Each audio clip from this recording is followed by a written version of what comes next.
And the number one reason for brushing your teeth is not having to wear dentures when you get old. Otherwise, your teeth end up getting sick and you have to go to the dentist who's going to make you a top denture and a bottom denture. Speaking of dentist, many years ago, when you'd go to their clinic, at the end of the visit, the dentist would give you a little cup filled with water so that you could swish it around your mouth and then spit it out into the drain. These are rinsing cups, and we are going to use them to make an alphabet. Ta-da! As always, we have the vowels and the consonants. You can definitely make your own alphabet using any disposable cups that you might have at home. Okay, let's continue practicing the sound ture at the end of words. We've done picture, fracture. Today, let's try the word denture.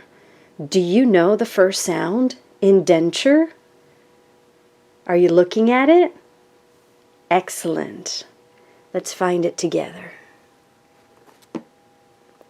D. What about number 2? Denture. What sound goes next after D?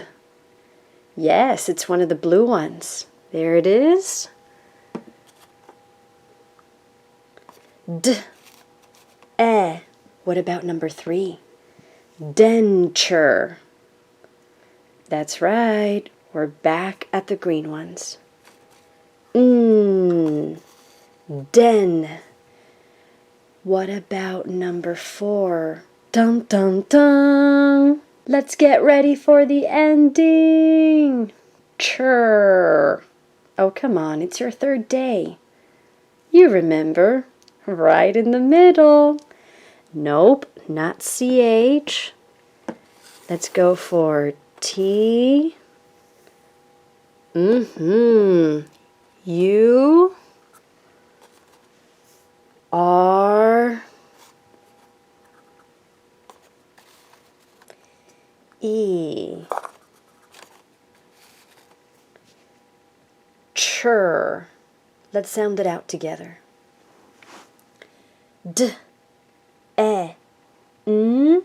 Chur. Now let's split it by syllables. Say it with me. Den. Chur. T-U-R-E. Chur. And that, my friends, is how you spell chur at the end of a word. Don't forget, brush your teeth.